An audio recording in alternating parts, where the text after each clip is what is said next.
Hello bro, bisdak sa munti at chito sa munti na maayong buntag diha kanimo.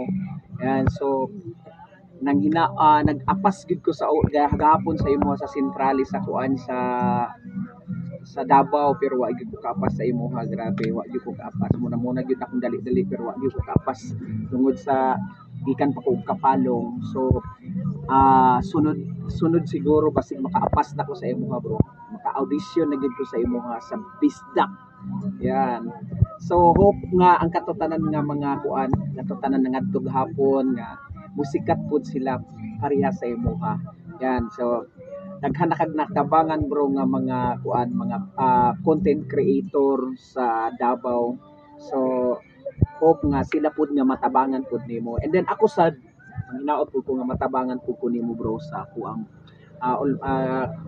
content bilang content creator, YouTuber nga matabangan sad ko nimo. So sayang lang gid wa lang gid ko kaapas nga. So karon murag sa kuan na pud mo sa Cagayan, medyo layo gyud siya bro. So panahon na unta to nako diri sa Davao kay taga diri naman gyud ko sa Davao. Ako sa Marilog, Marahan, ari gyud ko diri nagpuyo.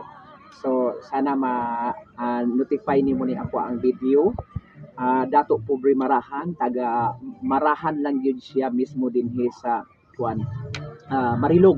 Yan, so na ako dinhi sa Cloud Maro every Saturday ug Sunday para mo entertain sa ato ang mga katribo dinhi nga bisag asa nga lugar mo entertain ka, and then para matabangan pud nato ato ang mga kauban nga mga tribo dinhi sa barangay dinhi sa Marilog proper nga makatrabaho pud sa Cloud Maro Red Forest. So hope bro nga makaanhi ka or mag-meet yun ka. Yeah. So thank you so much bro.